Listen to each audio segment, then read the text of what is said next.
Arusha. St. Anna Primary School is adjacent to Joshua Kavugo Nyongola Nkomo, where their traditional home is, the Nyongola family. And we are very happy that we see notable signs of development that are earmarked for the place. We see the government chipping in under the leadership of His Excellency, Comrade Itim Nangakwa.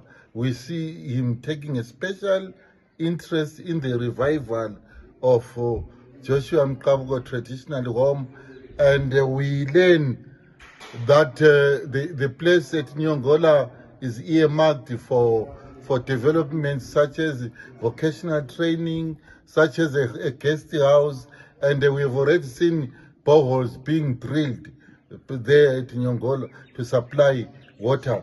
And we are very happy again as a church, being the parish priest of the Nkomo family. I'm proud of being the parish priest of the Nkomo family because Nyongola Nkomo, the father of Joshua Nkomo, he had special links with the missionaries at St. Joseph Mission, to the extent that he had a special guest house built just outside the gate of the mission.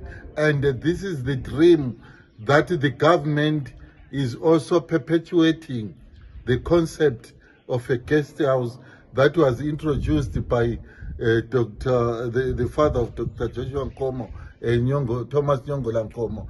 And we are happy that we are associated with Father Zimbabwe, Joshua Nkomo. Our high school is named after him, after Joshua Mkavugo Nkomo. The area Nyongola is named after the Nkomo family. And these developments that we envisage complement what the church is doing. We are not just there for the Bible. We also emancipate human lives.